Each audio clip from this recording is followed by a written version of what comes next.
ជំងឺផ្លូវចិត្តណាមិនមែនស្រួលក្នុងការព្យាបាលដោយគ្រូពេទ្យមួយចំនួនដែលគាត់ធ្វើទេគាត់គិតថាលេបថ្នាំជំងឺនឹងមួយមុខហ្នឹងទៅឬក៏ពីរមុខហ្នឹងទៅហើយថ្ងៃមុខទៅអាចជាបានដោយមិនសូវខ្វល់អានឹងជាការគិតខុសទទួលស្គាល់ថាជំងឺផ្លូវចិត្តមួយចំនួនអាចនឹងធូរសះស្បើយបាននៅពេលដែលសញ្ញាគាត់នឹងច្បាស់លាស់ហើយវាឆ្លើយតបជាមួយនឹងការប្រើប្រាស់ថ្នាំនៅពេលដំបូងប៉ុន្តែក៏មានជំងឺផ្លូវចិត្តខ្លះពិបាកក្នុងការព្យាបាលដែលយើងមើលអត់ដឹងពីដំបូងឬក៏ប៉ាន់ស្មានអត់ត្រូវដែរអ្នកខ្លះមើលទៅឃើញជំងឺហ្នឹងដូចជាតិចតួចទេ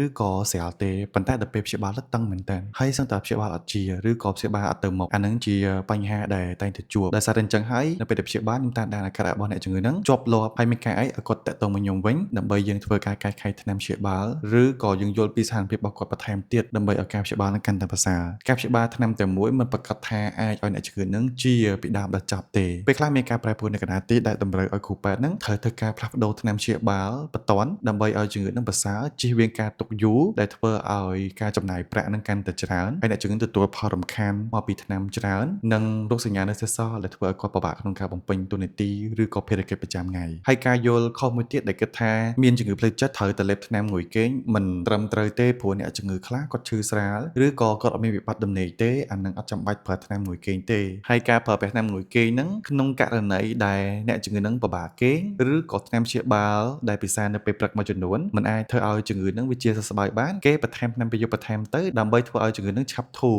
ឬក៏ទៅមុខលឿនបើយើងមើលទៅកម្រិតនៃការព្យាបាលអ្នកជំងឺខ្លះត្រូវការកម្រិតថ្នាំខ្ពស់ជាងធម្មតាឬក៏ត្រូវការរយៈពេលនៃការព្យាបាលវែងហើយអ្នកជំងឺខ្លះត្រូវការការផ្លាស់ប្ដូរថ្នាំញឹកញាប់ក្នុងកំឡុងពេលនៃការព្យាបាលដែលធ្វើឲ្យចាយពេលយូរធម្មជាតិនៃជំងឺមួយចំនួនណាលាប់ទៅលាប់មកឬក៏ឡើងចុះដែលតម្រូវឲ្យអ្នកជំងឺហ្នឹងត្រូវតែមកជួបគ្រូពេទ្យឲ្យបានញឹកញាប់ដើម្បីកែខៃកម្រិតថ្នាំឲ្យជំងឺហ្នឹងថេរទៅវិញអញ្ចឹងសរុបសេចក្តីមកយើងអាចនិយាយបានថាជំងឺហ្នឹងស្រួលព្យាបាលឬក៏ពិបាកព្យាបាលអាស្រ័យលើកត្តាមួយចំនួនដូចជាភាពធ្ងន់ធ្ងរនៃជំងឺរយៈពេលដែលគាត់មានជំងឺហ្នឹងពីមុនមកការយល់ដឹងអំពីជំងឺរបស់អ្នកជំងឺកត្តាគ្រួសារការគ្រប់គ្រងពីសង្គមជំងឺដែលមកអមផ្សំជាមួយគាត់ហើយជាមួយនឹងការធ្វើរោងឆៃដែលត្រឹមត្រូវដែលងាយឲ្យជំងឺហ្នឹងជាសះស្បើយបានលឿននិងងាយស្រួលក្នុងការព្យាបាលផងដែរ